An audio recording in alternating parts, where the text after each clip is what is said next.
अस्सलाम वालेकुम, this is me Gauhar Tajak and you are watching my channel Excel mother. आज की क्लास बहुत मज़ेदार होने वाली है और होने क्या जा रहा है, हमारे पास एम्प्लॉयज रिकॉर्ड मौजूद है। हम इसको सबसे पहले टेबल में कन्वर्ट करेंगे, फिर स्लाइसर इंसर्ट करेंगे, फिर उसको समराइज करेंगे, पिवट टेबल से आप इसको समराइज करेंगे। This will be the last stage of today lesson. आज का पहला स्टेज क्या है कि आपने सबसे पहले इसको कन्वर्ट करना है किसमें, टेबल में। तो आप सबसे पहले तो एक काम करें, देखिए जब मैं नीचे आता हूं तो ऊपर हेडिंग्स जो हैं वो आपको यहाँ पे नज़र आ रही हैं, हेडिंग्स गायब नहीं हो रही। ये मैंने क्या किया हुआ है, ये काम बहुत ज़रूरी है ताकि आपको पता चलता रहे कि हम किस कॉलम में बैठे हुए हैं। अगर आप ये नहीं करते, फॉर एग्जांपल मैंने फ्रीज़ किया हुआ है, मैं उसको अनफ्रीज़ कर देता हूँ, तो आप देखेंगे कि आपकी जो हेडिंग्स हैं वो ऊपर ख़त्म हो जाती हैं, आपको नज़र नहीं आती। ठीक है, आपने ये वाला जो काम करना है वो करना क्या है कि आपने ऊपर वाली रो को आपने फ्रीज करना है, तो नीचे वाली रो सेलेक्ट करनी है। और कैसे सेलेक्ट करनी है, आप इस रो में आए और आपने शिफ्ट और स्पेस के बटन को प्रेस किया, आपकी पूरी की पूरी row from starting point to the last point ये सारी की सारी सेलेक्ट हो चुकी है। अब आपने जाना है व्यू में और यहाँ से आ जाना है फ्रीज पैन्स में और इसको क्लिक कर देना है, तो आप देखेंगे कि आपकी ऊपर वाली रो फ्रीज हो चुकी है और नीचे वाली सारी की सारी रोज वर्किंग पोजीशन में है। उसके बाद हमने क्या करना है, हमारा पहला स्टेप है, इसको हम कन्वर्ट करेंगे टेबल में। लेकिन अगर अभी तक आपने चैनल को सब्सक्राइब नहीं किया तो चैनल को ज़रूर सब्सक्राइब करें, बेल आइकन को प्रेस करें और वीडियोस को लाइक और शेयर ज़रूर किया करें ताकि किसी का भी यहाँ पे भला हो सकता है। ओके जी, अब हम इसको सबसे पहले टेबल में कन्वर्ट करने लगे हैं, तो डेटाबेस को सेलेक्ट कर लेते हैं। मैंने कैसे सिलेक्शन की ये भी आपको बता देता हूं। मैंने कंट्रोल शिफ्ट को प्रेस किया और राइट एरो की को प्रेस किया, फिर उसके बाद डाउन एरो की को प्रेस किया, तो सारे का सारा डेटाबेस सेलेक्ट हो चुका है। अब मैं कंट्रोल टी को प्रेस करूंगा।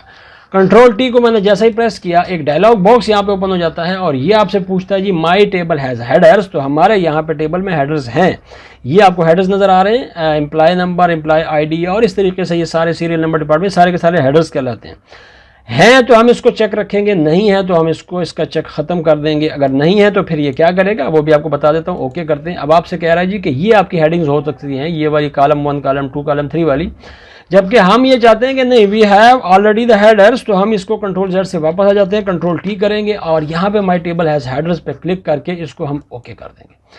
टेबल क्रिएट हो चुका है। जैसे ही टेबल क्रिएट हुआ तो आपके सामने यहाँ पे डिज़ाइन का एक टैब ओपन हो जाता है। इसका मतलब ये है कि अगर मैं इस टेबल में आऊँगा तो ये टैब एक्टिव रहेगा, टेबल से बाहर जाऊँगा तो ये टैब गायब हो जाएगा। तो इसका मतलब ये हुआ कि ये टैब डिज़ाइन का टोटली आपके इस टेबल से लिंक है। ठीक है, अब आपने डिज़ाइन के टैब में जाना है, कुछ चीज़ें यहाँ पे डिस्कस करनी है, table styles, tables options, external data table और इसी तरह आपके टूल्स वगैरह, इनको हम यहाँ पे डिस्कस करेंगे। ठीक है, तो सबसे पहले हम बात करते हैं इसके डिज़ाइन की। तो डिज़ाइन में आते हैं और यहाँ पे आप टेबल स्टाइल्स देखते हैं। आपके पास काफ़ी सारे स्टाइल्स हैं, आप यहाँ से कोई भी स्टाइल सेलेक्ट कर सकते हैं। अगर आप अपना न्यू स्टाइल क्रिएट करना चाहते हैं, एक न्यू टेबल स्टाइल, तो आप यहाँ पे आएंगे, न्यू टेबल स्टाइल पे क्लिक करेंगे और यहाँ से आप देखें वो आपसे पूछ रहा है जी आप किस किस्म की फॉर्मेटिंग करना चाहते हैं। मैं ये चाहता हूँ कि होल टेबल, तमाम का तमाम टेबल का फॉर्मेट कैसा हो, तो मैं चाहता हूँ कि उसका कलर कुछ इस किस्म का कलर उसमें फिल हो जाए, जो अभी मैं न्यू स्टाइल ये क्रिएट करने जा रहा हूँ। फर्स्ट कॉलम को आप कैसे देखना चाहते हैं, तो I want to see the first column at this colour with this colour, और मैंने उसको सेलेक्ट किया। अब जस्ट मैं इसको आप सिर्फ आपको समझाने के लिए आपको मैं यहाँ पे ओके कर देता हूँ ताकि आपको पता चले कि यहाँ पे अब आपके सामने एक कस्टमाइज और एक नया जो है वो टेबल स्टाइल यहाँ पे बन चुका है। इसको हम जस्ट क्लिक करेंगे तो यहाँ पे आप देखेंगे तो जो हमने उसको कलर दिया था वो कलर इसने यहाँ पे कर चुका है। ठीक, अब उसके बाद आपके इस साइड पे टेबल स्टाइल्स ऑप्शंस हैं। यहाँ पे आप देखें तो आपके पास यहाँ पे जो अहम चीज़ है वो क्या है, टोटल रो।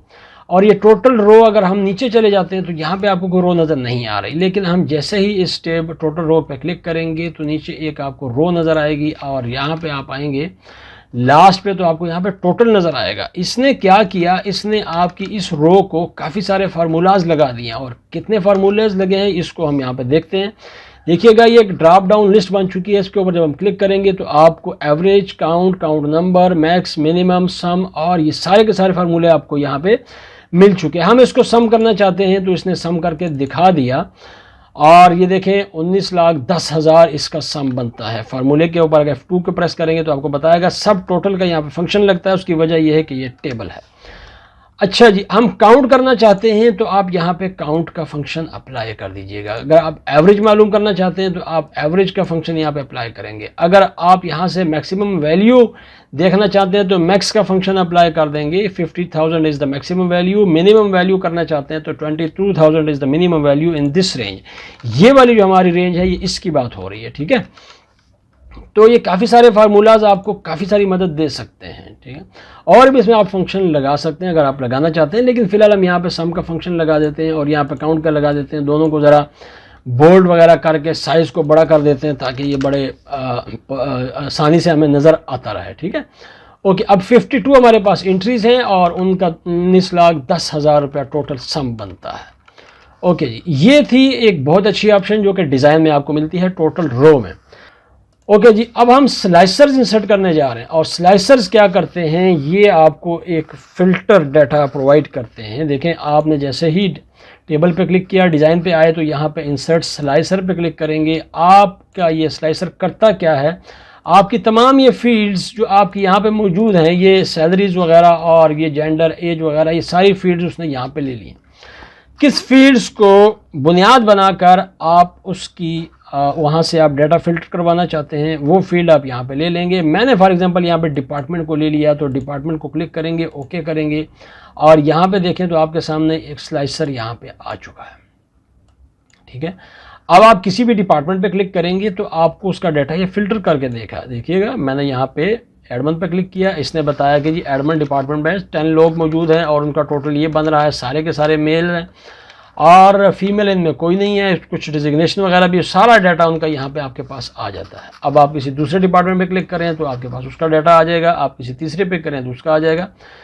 इसका मतलब ये है कि स्लाइसर आपको एक फ़िल्टर का काम देता है और आप इसको किसी भी फील्ड से फ़िल्टर करवा सकते हैं, लेकिन फ़िल्टर जो अपना है उसका अलग फंक्शन है और इसका फंक्शन अलग है। ये आपको फील्ड्स के जाके फ़िल्टर करता है और फ़िल्टर जो है वो क्या करता है, वो फील्ड्स के अंदर जाके मजीद फिल्ट्रेशन का काम करता है, ठीक है। फिल्टर को क्लियर करने के लिए आप Alt C को प्रेस कर सकते हैं। मैंने Alt C को प्रेस किया तो फिल्टर मेरा क्लियर होगा। अब मैं एक और स्लाइसर इंसर्ट करना चाहता हूँ, यहाँ पे डिज़ाइन में जाऊँगा और अनदर स्लाइसर। देखिएगा अब मैं क्या करने जा रहा हूँ, अब मैं ये चाहता हूँ कि जेंडर के हिसाब से एक स्लाइसर हमारे पास इंसर्ट हो जाए, ठीक है। ओके करेंगे तो अब आपके पास मेल और फीमेल का एक स्लाइसर यहाँ पे आ चुका है। मैंने इसको यहाँ पे रख दिया और इसको भी मैं थोड़ा सा छोटा कर देता हूँ और इसको मैं यहाँ पे रख देता हूँ, ठीक है। अब मैं फीमेल्स की लिस्ट क्रिएट करना चाहता हूँ, देखना चाहता हूँ कि how many females are there. तो मैंने इसके ऊपर क्लिक किया, आपको बताया उसने कि 5 फीमेल्स आर देयर। मेल्स की तादाद कितनी है, काफ़ी ज़्यादा है, तो आप यहाँ पे आ जाएंगे और यहाँ पे आपको मेल्स की तादाद आपको मालूम होगी, 47 मेल्स यहाँ पे मौजूद हैं। फिल्टर को क्लियर करना है तो फिर अगेन Alt C को प्रेस करेंगे। Alt C को यहाँ पे हम प्रेस कर देंगे तो आपके सामने यहाँ पे क्या होगा, हमारा फ़िल्टर क्लियर हो जाएगा। फ़िल्टर आपका यहाँ पे क्लियर हो चुका है। ये थे इसके स्लाइसर्स, ठीक है।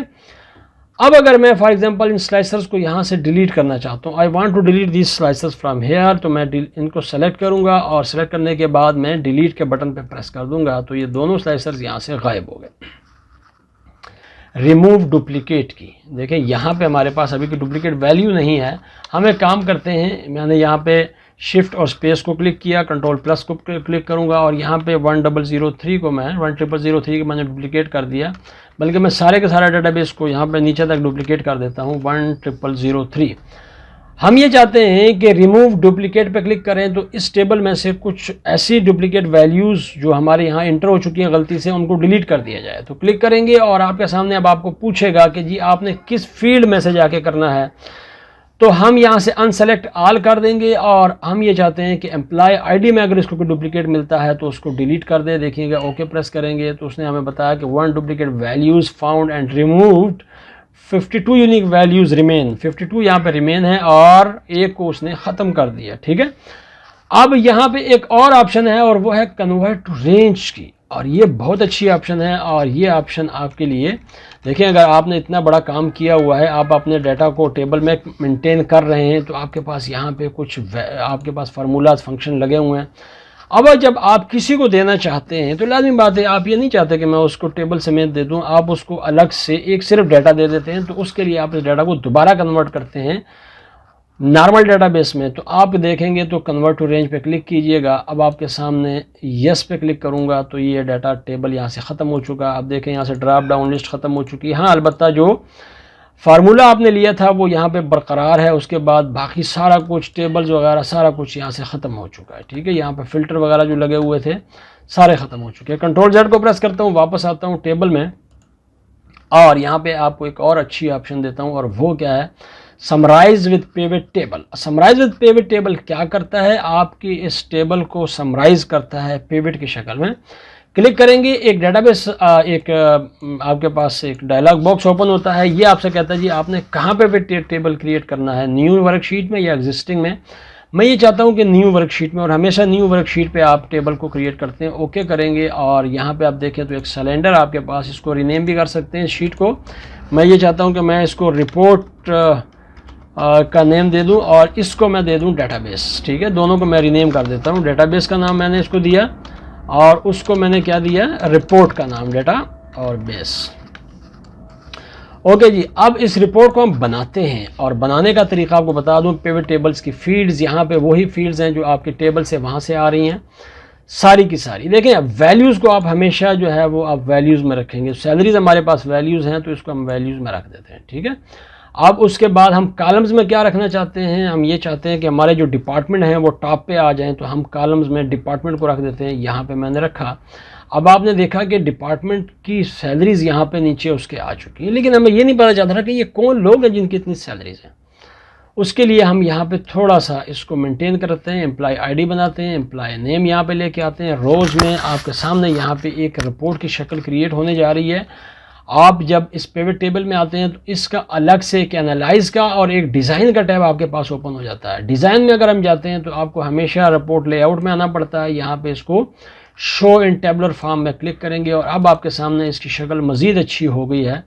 ज़रा यहाँ से ये एम्प्लॉय आईडी से टोटल हटा दें, राइट क्लिक करें, सब टोटल एम्प्लॉय आईडी यहाँ से ख़त्म कर दिया, और अब आपके पास और अच्छी शक्ल यहाँ बन चुकी है। ठीक है, अब अगर आप ये चाहते हैं कि हम फ़िल्टर में जाएं और फ़िल्टर में किसी एक फील्ड को जो है फ़िल्टर में भी लगा दें। फ़िल्टर के अंदर कोई ऐसी फील्ड यहाँ पे लगाना चाहते हैं जिससे हम अपने डाटा को फ़िल्टर कर सकें। ठीक है, तो मैं डिपार्टमेंट को ही यहाँ पे ले आता हूँ, और मैं जैसे ही यहाँ पे लेके आया तो आपके सामने यहाँ पे सारे के सारे डिपार्टमेंट यहाँ पे आ गए। ठीक है, अब डिजिग्नेशंस को हम कॉलम्स में ले जाते हैं, तो डिजिग्नेशन को मैं कॉलम में ले आता हूँ, ताकि हमें पता चले कि जब हम डिपार्टमेंट को सेलेक्ट करें, किसी भी एक डिपार्टमेंट को, जैसे मैंने एडमिन को सेलेक्ट किया तो मुझे पता चला कि एडमिन में इस वक्त मैनेजर्स इतने ज़्यादा भर्ती किए हुए हैं, और एक वहाँ पे असिस्टेंट मैनेजर है, बाकी सारे के सारे मैनेजर हैं। ठीक है, और ये उनका टोटल आ गया, और इसी तरीके से आपकी सैलरीज़ का टोटल यहाँ पे आ जाता है।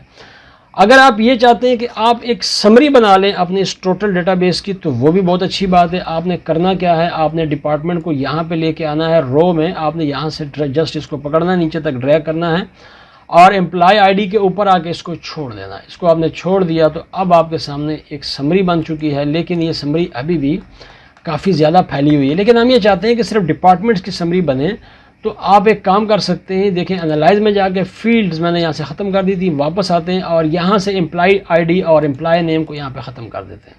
तो आपके सामने इस वक्त एक समरी तैयार हो चुकी है, जिसने आपको बताया कि एडमिन में आपके पास assistant manager, finance officer admin में नहीं होना चाहिए, तो ये फाइनेंस में है। फाइनेंस मैनेजर जो है ये भी वहाँ पे होना चाहिए। फ़िलहाल यहाँ पे कोई फाइनेंस मैनेजर नहीं है। बहरहाल उसने आपको एक बहुत अच्छी समरी जो है वो यहाँ पे बना के दे दी है। एक अच्छी ऑप्शन यहाँ पे यह है कि अब अगर आपने कुछ चेंजेस करनी है और आप उसको रिपोर्ट में देखना चाहते हैं, तो आपने डेटाबेस पे चेंजेस करनी है। ठीक है, आपके पास एक नया एम्प्लॉई आ गया यहाँ पे 152 के बाद, तो आप यहाँ पे एक नई रो क्रिएट करेंगे 10053 आप इसको कर देंगे, और रज़ा गिलानी आप इसको, इसका नाम था, और उसको हमने यहाँ पे फाइनेंस में यहाँ पे भर्ती कर लिया है, और इसका डिजिग्नेशन जो है वो हम अभी फाइनेंस मैनेजर यहाँ पे रख देते हैं। और इसी तरह CNIC नंबर वगैरह सारा के सारा डेटाबेस यहाँ पे हम डुप्लिकेट कर देते हैं ताकि हमें आसानी रहे। और इसकी जो सैलरी है उसको हम चेंज कर देते हैं, 150,000 हमने इसकी सैलरी कर दी है, और 52 इसको हमने सीरियल नंबर असाइन कर दिया है। अब हम इस रिपोर्ट में इसको देखना चाहते हैं। फ़िलहाल आपको यहाँ फाइनेंस में फाइनेंस मैनेजर की कोई यहाँ पे आपको ऊपर आपको डिजिग्नेशन आपको नज़र नहीं आ रहा, लेकिन अगर आप इसको रिफ़्रेश करते हैं, एनालाइज में जाने के बाद रिफ़्रेश पे आके रिफ़्रेश ऑल पे क्लिक करते हैं, अब आपके सामने फाइनेंस में एक यहाँ पे एक नया डिजिग्नेशन क्रिएट हो चुका है जिसकी सैलरी है 150,000। तो काम क्या करना है, आपने डेटाबेस में काम करना है और रिपोर्ट में जाके आपने उसको रिफ़्रेश करना है, तो सारे का सारा डाटा आपको यहाँ पे आके मिल जाएगा। उम्मीद करता हूँ कि वीडियो आपको पसंद आएगी। वीडियो अगर आपको पसंद आती है तो आप इसको शेयर करना और लाइक करना मत भूलिएगा। Thank you very much for watching.